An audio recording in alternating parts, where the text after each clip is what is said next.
Hello friends, मैं मुसद्दिक शेख ज़िला परिषद हाई स्कूल अचलपुर से फिर से आपका इस्तकबाल करता हूं अपने इस चैनल मैथ्स व उर्दू पर।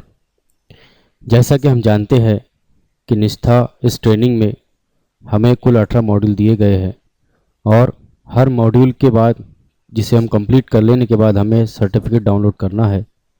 तो आज के इस वीडियो में हम इस बात को देखेंगे कि हमारे हर मॉड्यूल के बाद किस तरह से हम सर्टिफिकेट डाउनलोड कर सकते हैं। तो चलिए शुरू करते हैं हमारा वीडियो। सबसे पहले इसके लिए हमें दीक्षा ऐप पर जाना है और दीक्षा ऐप खुल जाने के बाद हमें हमारे दाएं हाथ की जानिब नीचे जो कोर्स दिखाई दे रहा है, इस कोर्स के बटन में टच करना है। जैसे हम इस पर टच करेंगे तो हमें फुल इन्फॉर्मेशन हमारी मिल जाएगी। और अगर हम नीचे की जानिब देखें तो माई लर्निंग, इसमें हमें हमारे कंप्लीट किए हुए मॉड्यूल पर सीधे हाथ की जानिब देखेंगे तो सर्टिफिकेट ये ऑप्शन दिया जाएगा। हमें इस सर्टिफिकेट के ऑप्शन को टच करना है और यहाँ पर फाइल मैनेजर के लिए एक्सेस के लिए हमें अलाउ करना है, उसी तरह जिस तरह से हम हर के लिए करते हैं।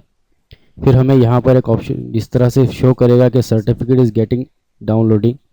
उसके बाद कुछ देर के बाद आपका सर्टिफिकेट डाउनलोड हो जाएगा और डाउनलोड हो जाने के बाद इसे आप जिस भी मैनेजर से चाहे ओपन कर सकते हैं।